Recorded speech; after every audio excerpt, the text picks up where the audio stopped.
Hi friends, इस video में हम आपको बताने वाले हैं फार्मास्यूटिक्स 1 के चैप्टर 1 के बारे में, introduction of different doses form, विभिन्न खुराकों के रूप का परिचय। इसमें जो ऑब्जेक्टिव क्वेश्चंस हैं उसको हम कवर करने वाले हैं, जो एग्जामिनेशन पर्पस पे आपके एग्जाम में पूछे जाते हैं, जैसे कि आपका आरआरबी हो गया और फिर आपका जैसे फार्मासिस्ट एग्जिट एग्जाम हो गया, और भी सारे जो कॉम्पिटिटिव एग्जाम होते हैं फार्मासिस्ट के, उसके एग्जाम में पूछे जाने क्वेश्चनों के बारे में हम डिस्कस करने वाले हैं फ्रेंड्स। तो सबसे पहला क्वेश्चन है, डैश को एक रासायनिक यौगिक की खुराक के भौतिक रूप में परिभाषित किया जा सकता है जिसका उपयोग औषधि या चिकित्सा के रूप में प्रशासन या उपभोग के लिए किया जाता है।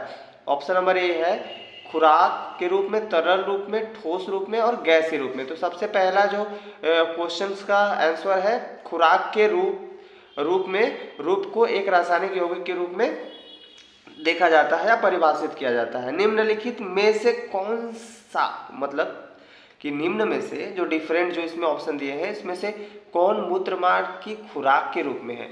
ठीक है, मूत्रमार्ग की खुराक के रूप में कौन सा इसमें है, फोम है, पेस्ट्रीज है और आपका ट्रांसडर्मल पैसेज है या सपोजिटरी है। तो राइट आंसर जो इसका है मूत्रमार्ग के खुराक के रूप में हम सपोजिटरी का राइट आंसर मानेंगे। पैसरीज एवं फोम डैश खुराक के रूप के उदाहरण हैं। इस किसके उदाहरण है पैसेज और फोम? आपका राइट आंसर होगा योनि से संबंधित। ठीक है, वजाइनल से रिलेटेड आपका जो है फोम और प्रेसरीज और फोम होता है। जो बाकी के इसमें ऑप्शन है वो नहीं सही है, योनि से संबंधित आपका पेसेज ऑफ फोम होता है। निम्नलिखित में से कौन सा उप प्रकार का मलहम नहीं है? सब टाइप ऑफ ऑइंटमेंट इसमें कौन सा नहीं है? तेली, जल से धुलने वाले, अवशोषण, प्लास्टर। तो इसमें प्लास्टर क्या है? आपका मलहम ऑइंटमेंट के फॉर्म में नहीं होता है। ठीक है, राइट आंसर 4 का डी। निम्नलिखित में से कौन बाह्य थोक ठोस का उदाहरण है? पहला डस्टिंग पाउडर, महीन चूर्ण, कैचेट्स, दानेदार चूर्ण। तो इसका राइट आंसर है जो बाह्य थोक, यानी कि example of external bulk solid इसमें कौन सा सही है? Dusting powder. क्वेश्चन नंबर 6 पे आते हैं फ्रेंड्स, देखते हैं क्वेश्चन नंबर 6 क्या कह रहा है। निम्नलिखित में से कौन एकल खुराकों के रूप का उदाहरण नहीं है? इसमें एग्जाम्पल कौन सा नहीं है? यूनिट डोजेस फॉर्म का, टैबलेट, गोलियां, कैप्सूल, डस्टिंग पाउडर। तो सब सिंगल डोजेस फॉर्म है, जैसे ए, बी और सी जो है सिंगल डोजेस फॉर्म में होते हैं, और डी डस्टिंग पाउडर क्या होता है? यूनिट डोजेस फॉर्म का एग्जाम्पल नहीं है। डैश क्वेश्चन नंबर 7, डैश थोक ठोस का एक उदाहरण है। थोक ठोस का एक उदाहरण क्या है? आपका दंतमंजन, मीठी टिकिया, घुलनशील टिकिया, कोमल जिलेटिन। तो इसमें राइट आंसर है दंतमंजन थोक, यानी कि बल्क सॉलिड का एग्जाम्पल है। क्वेश्चन नंबर 8 पे आते हैं फ्रेंड्स। सूखी, सील तथा नमशील डैश का उप प्रकार है? कैप्सूल, कैचेट्स, टैबलेट, गोलियां। तो इसका राइट आंसर है ऑप्शन नंबर बी, सूखी और नमशील का क्या एग्जाम्पल है, के प्रकार है? कैचेट्स। क्वेश्चन नंबर 9 पे आते हैं। ग्लेडियंट्स टैबलेट को डैश करने में सहायता प्रदान करता है या सहायता करते हैं? रंग, स्वाद, प्रवाहित गंध। इसमें राइट आंसर कौन सा है क्वेश्चन नंबर 9 का? आपका प्रवाहित सही है, रंग है, स्वाद या गंध। तो इसमें सबसे राइट आंसर है प्रवाहित, यानी कि फ्लो प्रदान करते हैं। राइट। क्वेश्चन नंबर 10 पे आते हैं। कठोर जिलेटिन कैप्सूल डैश तथा आकर्षण रंगों के साथ अपारदर्शी होते हैं। तो राइट ऑप्शन नंबर ए पारदर्शी, बी रंगीन, सी अर्धपारदर्शी, डी पारभासी। तो इसका राइट आंसर है क्वेश्चन नंबर 10 का पारदर्शी। कठोर जिलेटिन कैप्सूल जो होता है क्या होता है? पारदर्शी होता है, आकर्षण रंगों में होता है, के साथ साथ अपारदर्शी भी होते हैं। क्वेश्चन नंबर 11 पे आते हैं। डैश सहबहुलक को औषधि विकास के लिए वरीयता दी जाती है क्योंकि उनकी रासायनिक संरचना, कुल अणुभार आसानी से परिवर्तनशील होते हैं। तो इसमें ऑप्शन नंबर है ए है amphiphilic block, lipophilic block, hydrophobic block या हाइड्रोफिलिक ब्लॉक। तो राइट आंसर इसका है एम्फीफिलिक ब्लॉक्स सहबहुलक को औषधि निकास के लिए वरीयता दी जाती है। ओके, अब आते हैं क्वेश्चन नंबर 12 पे। क्वेश्चन नंबर 12 क्या कह रहा है? क्वेश्चन नंबर 12 जो है, रिसील लाल रक्त कणिकाओं की कोशिका झिल्ली में डैश व्यास के छिद्र होते हैं। कितने उसकी साइज क्या होती है व्यास के छिद्र की? 100 to 200 एंगस्ट्रॉन, 200 से 500, 50 से 100, डी 500 से 700। तो राइट आंसर है आपका 200 से 500 एंगस्ट्रॉन तक क्या होती है इसके व्यास, छिद्र झिल्ली, कोशिका झिल्ली के व्यास के छिद्रों की साइज होती है।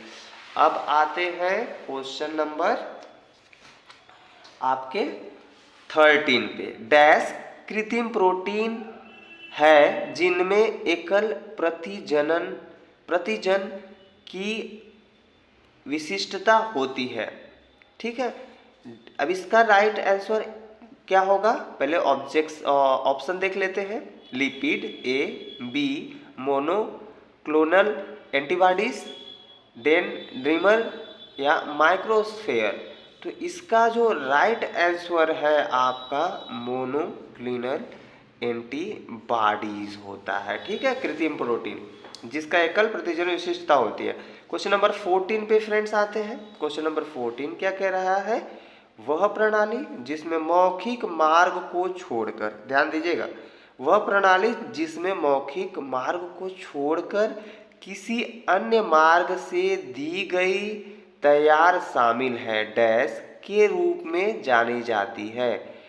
इसको क्या कहते हैं? मौखिक मार्ग से, अब ध्यान दीजिएगा ऑप्शन बता रहे हैं।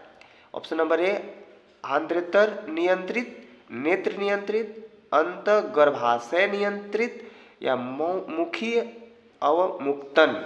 इसका राइट आंसर है आंतोत्तर नियंत्रित। ठीक है, मार्ग शामिल है इसमें। क्वेश्चन नंबर 15 पे आते हैं। योनि मार्ग से औषधि की वितरण के लिए अंत योनिक नियंत्रित अवमुक्तन औषधि निकास पद्धति के कौन से गुण को प्राथमिकता नहीं दी जाती है? ऑप्शन नंबर ए कम उत्प्रेरक क्रियाशीलता, बी प्रथम पास चयापचय का परिहार, अधिक वाहिका वर्धन, डी लघु परागमन क्षेत्र। तो ए बी सी शामिल है इसमें, और कौन सी प्राथमिकता शामिल नहीं है? लघु परागमन क्षेत्र। ठीक है फ्रेंड्स, अब आते हैं क्वेश्चन नंबर 16 पे। 16 क्या कह रहा है? टेटम 7 तथा Cu7 यंत्रों में कॉपर के तार के साथ डैश होते हैं पॉलीप्रोपिलीन, पॉलीविनाइल क्लोराइड या पॉलीथिलीन या पॉलीस्टाइरीन। इसका राइट आंसर आपका है पॉलीप्रोपिलीन। ठीक है, टेटम 7 और Cu7 के यंत्रों के साथ क्या होता है? पॉलीप्रोपिलीन होता है। अब आते हैं क्वेश्चन नंबर 17।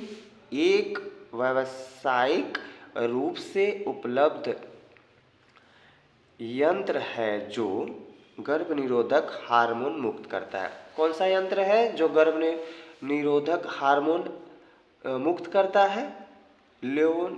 लेओगेनेस्ट्रल या प्रोजेस्टर्स या स्काइला या Cu कॉपर 7। तो इसमें लेवोनोगेस्ट्रल नहीं है, राइट आंसर है ऑप्शन नंबर बी प्रोजेस्टर्स। ठीक है, अब आते हैं क्वेश्चन नंबर 18 पे, जो इस अध्याय का पार्ट 1 का 18 लास्ट क्वेश्चन है। डैश इंजीनियरिंग स्मार्ट सूक्ष्मवाहकों द्वारा औषधि निकास की एक नई पद्धति है जिससे निश्चित औषधि की निकास सीमा को बढ़ाया जा सकता है। ऑप्शन नंबर ए अंतःत्वची औषधि निकास, अंतोयोनिक औषधि निकास, अंतःत्वची पद्धति, चुंबकीय औषधि निकास। तो राइट आंसर जो इसमें डैश इंजीनियरिंग स्मार्ट जो सूक्ष्म वाहक होते हैं उसमें का राइट है चुंबकीय औषधि निकास। ठीक है फ्रेंड्स, तो chapter number 1 introduction of different doses form का पार्ट 1 का 18 क्वेश्चन हमने कवर किया। बाकी नेक्स्ट वीडियो में आपके नेक्स्ट क्वेश्चंस को टच करेंगे।